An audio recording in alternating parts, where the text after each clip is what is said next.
Hello everyone. অনেক মাস বছর হয়ে গেছে যে আমি ভিডিও দিই না।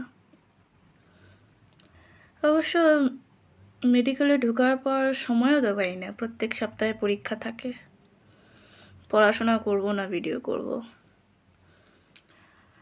অপর দিক দিয়ে মাঝখানে মোবাইলের অনেক ঝামেলা হয়েছে, তারপর আরও তো কাজ আছে এখানে। বেসিক্যালি আজকে করতেছিলাম, ভাবছিলাম ডায়েরি লিখবো, বাট আমি অ্যাকচুয়ালি ডায়েরি লেখার মতো মেয়ে না। তো মনের কথাটাও বলতে ইচ্ছা করতেছে।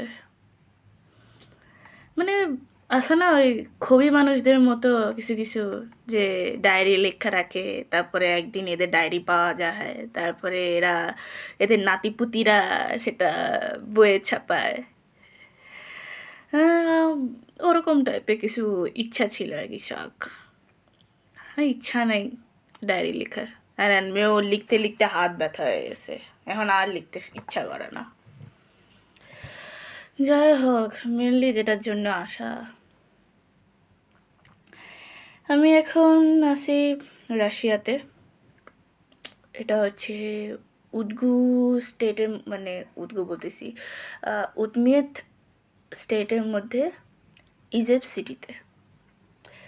ঠিক আছে, তো এখানে আমি আছি প্রায় যদি হিসাব করি, নভেম্বর, ডিসেম্বর, জানুয়ারি, ফেব্রুয়ারি, মার্চ, এপ্রিল, এপ্রিল এখন তো এপ্রিল মাস, তাহলে প্রায় 6 মাস। 6 মাস, ঠিক আছে। এই 6 মাসে একটা জিনিসই মানে বুঝতে পারছি, মানে দুনিয়াটাকে চিনছি। এমনটা না যে আমি আগে চিনতাম না, আগে জানতাম না। ঘটনা হচ্ছে, বাংলাদেশে থাকা অবস্থায় আসলে বাবা মার সাথে থাকতাম তো, আর আমি ইন্ট্রোভার্ট টাইপের মানুষ আর কি। এখন এখানে আইসা পরিস্থিতির চাপে পড়ে এখানে অ্যাম্বিভার্ট হইতেছি। তাও ইন্ট্রোভার্ট ভার্সনটা রয়ে গেছে। তো ইন্ট্রোভার্ট বলতে মানে আমি ঘরের মধ্যেই থাকি, স্কুল থেকে বাসা, বাসা থেকে ঘর, আর হচ্ছে প্রাইভেট। এছাড়া আমি কখনো কোথাও বাইরে যাইতাম না, কাজ না পড়লে।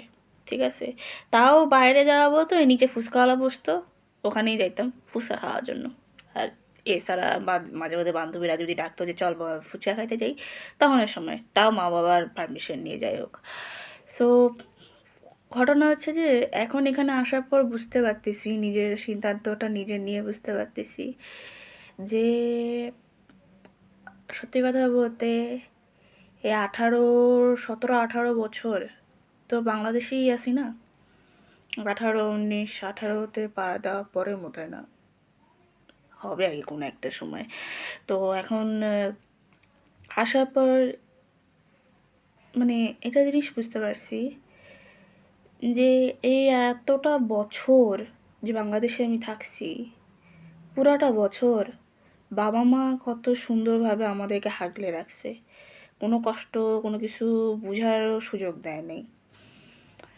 কষ্ট আসলে এখানেও আমি তেমন বেশি করতেছি না, তবে মানুষের সাথে যে ডিলিং করতে হচ্ছে এবং যা সিচুয়েশন হ্যান্ডেল করতে হচ্ছে, এবং এই জিনিসটা আমি কখনো ফেসও করিনি, সত্যি কথা। কারণ আমি আসলে তেমন বেশি মানুষের সাথে কথা বলতামও না। এখানে আসা মানে অনেক কিছুই দেখতেছি, অনেক কিছু বুঝতেছি, অনেক কিছু শিখতেছি, যে জিনিসটা কখনো করতে হয়নি আমার আসলে বাংলাদেশে থাকা অবস্থায়। সবসময় না মা বাবা আছে, সমস্যা কি, তারাই করে নেবে, মানে একটা তখন মানে চিন্তা ফ্রি ছিলাম আর কি, কেয়ার ফ্রি লাইফ। বাবা মা আছে পাশে, কিছু হইলে তারা দেখবে। এখানে তো হচ্ছে কিছু হইলে তাদের দেখা সম্ভব না, নিজেরটাই দেখতে হয়। তবে এই 6-7 মাসে একটা জিনিস বুঝলাম কি, এক্সপিরিয়েন্সটা এটাই যে আসলে সত্যি কথা বলতে যে দেশেরই মানুষ হোক না কেন, সেটা নিজের দেশে হোক বা ভিন্ন দেশের হোক, ফার্স্ট অফ অল নিজেকে প্রায়োরিটি দিতে হবে, এক। দুই হচ্ছে যে নিজেরটাই নিজে করে নিতে হবে, সব কিছু নিজেকেই বুঝে নিতে হবে। আর দুই, সত্যি কথা বলতে সেসব মানুষদের জন্য বলবো যারা হচ্ছে মানুষ চিনতে একটু সময় লাগে, ঠিক আছে, যাতে মানে যাদের মানুষ চিনতে খুবই সময় লাগে তাদেরকে বলবো অ্যাকচুয়ালি থ্রু মাই এক্সপিরিয়েন্স, সেটা ভালোবাসার ক্ষেত্রেই হোক বা সেটা পড়াশোনা, সেটা বা বন্ধু বান্ধব, যে ক্ষেত্রেই হোক না কেন, ঠিক আছে, যার সাথেই আপনি মানে ধরেন প্রেমের কাছে যদি আমি বলি, ধরেন আপনি কারোর উপর ক্রাশ খাইছেন, এখন আপনি ওর সাথে রিলেশনে যেতে চান বা আপনি ওনাকে এক্সপ্রেস করতে চান, আমি ফার্স্টে বলবো আগে মানুষটা চিনে নেন, মানুষটা দেখে নেন যে কীরকম ধরনের ক্যারেক্টার, ঠিক আছে, কীরকম ধরনের মানুষ, কীরকম ধরনের ক্যারেক্টার, এটা আগে দেখে নেন, ঠিক আছে। এখন আপনারা বলতে পারেন যে কীভাবে দেখে নেব, ইনফরমেশন কালেক্ট করে। এখন কিভাবে দেখবেন সেটা তো আপনাকে বুঝতে হবে যে কিভাবে আপনি মানুষটাকে চিনবেন। তবে যেই হোক না কেন, সে বন্ধু হোক, বান্ধব হোক, যেই হোক, ঠিক আছে, সাথে সাথে একেবারে গভীর হয়ে যাবেন না, ঠিক আছে, সে লাইফ হোক বা যেই হোক। ফার্স্ট অফ অল গভীরতা বাড়ানো যাবে না, ঠিক আছে, কয়েকটা মাস সময় দিতে হবে, ঠিক আছে, 1 মাস 2 মাস সময় দেন, আপনি তার আসল রূপটা দেখে যাবেন। যতক্ষণ না পর্যন্ত আপনি তার আসল রূপ দেখতেছেন ততক্ষণ পর্যন্ত আপনি অ্যাকচুয়ালি এর পাশে মানে এদেরকে গভীরভাবে বিশ্বাস করবেন না, সেটা আপনি যে দেশেই যান না কেন, যে দেশের মানুষের সাথেই আপনি চলাফেরা করেন না কেন। ফার্স্টে আপনাকে দেখতে হবে যে ওই লোকটা কতটা ট্রাস্টেবল। 1-2 দিনের মধ্যে তো দেখা যাবে না, 1 সপ্তাহের মধ্যেও দেখা যাবে না, এটা খুবই স্লো প্রসেস। ধৈর্য কুলাবে না, কিন্তু কুলাইতে হবে, কিছু করার নেই। কারণ আপনি ধরেন বিশ্বাস করলেন, বিশ্বাস করে আপনার সব কথা ওকে বললেন, পরবর্তী ধোঁকা আপনিই খাবেন, সমস্যায় আপনি পড়বেন। তাই জন্য আমি বলতেছি যে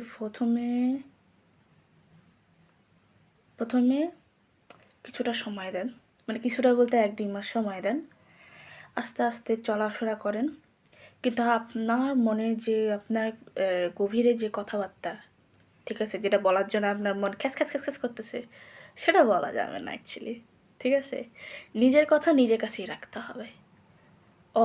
এটার থেকে আমার মনে পড়ছে, নিজের উইক পয়েন্ট, নিজের পাস্ট লাইফ, মোদ্দা কথা নিজের সম্পর্কে বেসিক জিনিস ছাড়া নিজের সিক্রেট, নিজের পাস্ট লাইফ সম্পর্কে বা নিজের উইক পয়েন্ট সম্পর্কে কাউকে কিচ্ছু বলা যাবে না, কাউকে কিছু না। ইভেন কি আপনার গভীরতম যদি বেস্ট ফ্রেন্ডও হয়ে থাকে, তাকেও না।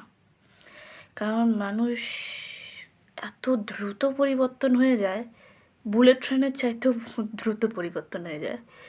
এখন ভালো আছে, 2 মিনিট পর এরা হয়ে যায় শয়তান, শয়তানের চেয়েও খারাপ। এখন এরা আপনার সামনে ভালো ব্যবহার করতেছে, 2 মিনিট পর দেখা যাবে যে এরাই আপনাকে ধোকা দিয়ে বসে আছে।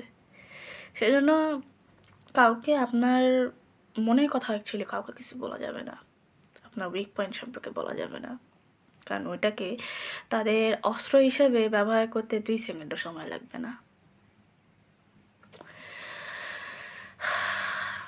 সত্যি, যদি আমি দেশের বাইরে, মা বাবার আঁচলের বাইরে যদি না আসতাম, হয়তোবা আমি এত কিছু দেখতামও না, এত কিছু বুঝতামও না।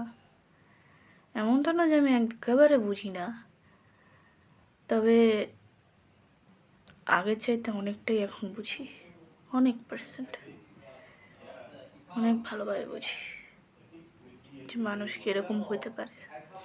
এখন সত্যি কথা বলতে মানুষের ওপর আগে যাও বা একটু ট্রাস্ট ছিল, এখন সেটাও উঠে গেছে। এখন মাঝে মধ্যে আমি ভাবি দুনিয়াতে যদি আমার বাবা মা না থাকে তাহলে আমি কার উপর ট্রাস্ট করব।